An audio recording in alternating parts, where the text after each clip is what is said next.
સુરતના લીંબાદ વિસ્તારમાં રહેતા યુવકના લગ્ન લીંબાદ વિસ્તારમાં જ રહેતી યુવતી સાથે થયા હતા. જોકે લગ્ન બાદ યુવતી ઘરેથી કોઈને કંઈ પણ કહ્યા વગર નીકળી ગઈ હતી. જે યુવતી ઘરે પરત ન આવતા તેના પતિ સહિત પરિવારજનો યુવતીના ઘરે પહોંચ્યા હતા. જોકે આ સમયે યુવતીના સગા સંબંધીઓ તથા ભાજપના કોર્પોરેટર અમિતસિંહ રાજપૂતના ભાઈએ ભેગા મળી યુવતીને તથા તેની બહેનને ઢોરમાર મારી છેડતી કરી હતી. જેમાં અમિતસિંહ રાજપૂતના ભાઈ રવિએ પરણિતાને ધક્કો મારી જમીન પર પાડી દીધા બાદ તેની ઉપર બેસી જઈ તેના કપડાં ફાડી નાખ્યા હતા. જેથી આખરે ભોગ બનનાર પરણિતાએ આ મામલે લીંબાદ પોલીસ મથકમાં ફરિયાદ નોંધાવતા પોલીસે તમામ સામે છેડતીનો ગુનો દાખલ કરી વધુ તપાસ હાથ ધરી છે. લીંબાદ વિસ્તારમાં રહેતા યુવકના લગ્ન લીંબાદમાં રંગીલા ટાઉનશીપમાં રહેતી યુવતી સાથે થયા હતા. જોકે લગ્નના થોડા સમય બાદ યુવકની પત્ની તેઓના ઘરમાં કંઈ પણ કહ્યા વગર ચાલી ગઈ હતી. જેથી આખરે બાદમાં યુવક તથા તેની બહેન અને તેની માતા ભેગા મળીને યુવતીના ઘરે મળવા ગયા હતા.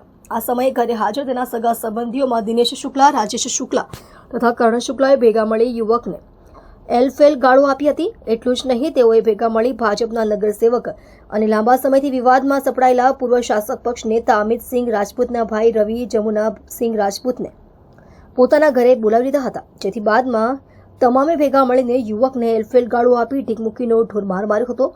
જેથી તેને છોડાવવા માટે વચ્ચે પડેલી બહેનને પણ તમામે ભેગા મળી એલફેલ ગાળો આપીને ઢીક મૂકીનો માર માર્યો હતો. અને આ દરમિયાન તેની માતા વચ્ચે આવતા માતાને પણ માર માર્યો હતો.